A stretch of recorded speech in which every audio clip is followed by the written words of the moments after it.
ওয়াদ-দুহা, আলোর শপথ, ওয়াল-লাইলি ইযা সাজা, নিঝুম নিস্তব্ধ রাতের শপথ। সুবহানাল্লাহ পড়েন। প্রথমে আল্লাহ দুইটা কসম কাটলেন। কয়টা?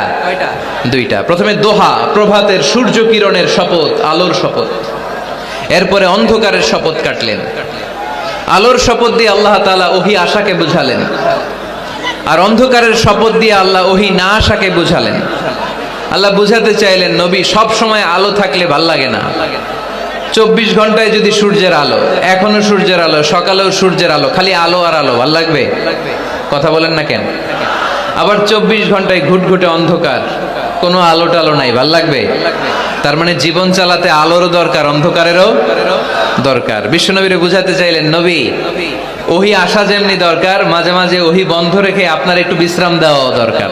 সুবহানাল্লাহ পড়েন। সরকারি চাকরি যারা করেন, সপ্তাহে কয়দিন জব করেন? জোরে বলেন। 5 দিন। বাকি 2 দিন কি করেন? বিশ্রাম নেন, ছুটিতে থাকেন। 7 দিনে যদি কাজ করা লাগতো, ভাল লাগতো? কথা বলেন না কেন? ভাল লাগতো না। আবার 7 দিনে যদি ছুটি থাকতো, ভাল লাগতো না। তার মানে কাজেরও যেমনি দরকার, বিশ্রামেরও দরকার, ঠিক কিনা?